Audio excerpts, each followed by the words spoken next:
CM Arvind Kejriwal ने BJP की कमजोर नस को पकड़ लिया है और पकड़ा ही नहीं है, उसे जोर से दबा भी दिया है, जिससे लोकसभा चुनावों में पूरी बाजी ही पलट गई है। गाजियाबाद से ठाकुरों के विरोध की जो लहरें उठी वो गाजीपुर पहुंचते पहुंचते सुनामी बन गई है।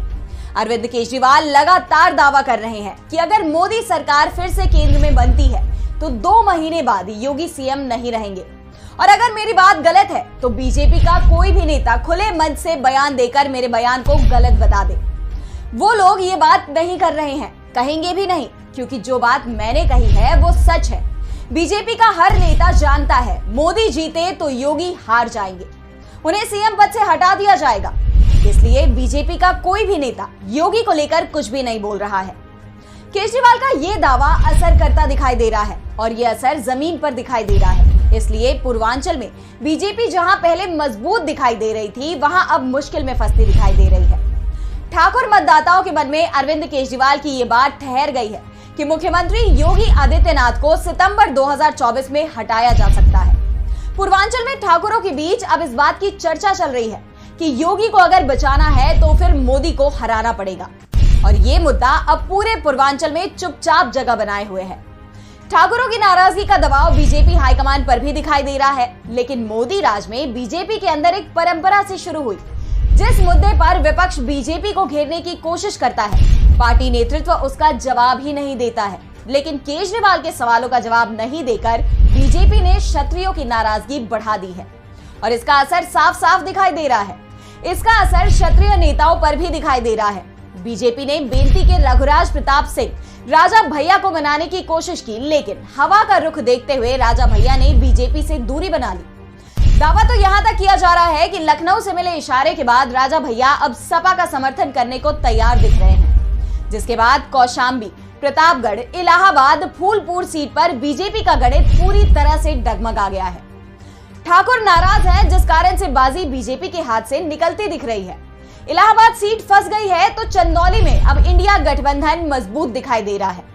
मछली शहर में कड़ा मुकाबला है तो जौनपुर सीट पर धनंजय सिंह का समर्थन भी बीजेपी की गाड़ी को पटरी पर नहीं ला पा रहा। दरअसल बीजेपी ने जौनपुर से कृपा शंकर सिंह को उम्मीदवार बनाया है, जो अभी तक मुंबई की राजनीति करते रहे हैं, जिस कारण से स्थानीय बीजेपी नेताओं को लगने लगा है कि अगर वो यहाँ जम गए तो बीजेपी के जमीनी कार्यकर्ताओं का राजनीतिक भविष्य नहीं बचेगा। आजमगढ़, सलेमपुर, गाजीपुर, घोसी में भी ठाकुरों की नाराजगी रंग दिखा रही है।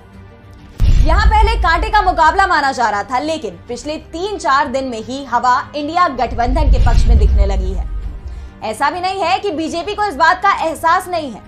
पार्टी ठाकुरों की नाराजगी को दूर करने की कोशिश कर रही है, लेकिन केजरीवाल ने जो पेंच फंसाया है उसका जवाब किसी के पास नहीं है। बयान सीधे सीधे पीएम मोदी को लेकर दिया गया है, निशाने पर योगी आदित्यनाथ है, इसलिए बीजेपी का दूसरा नेता इसे लेकर बोलने को तैयार नहीं है।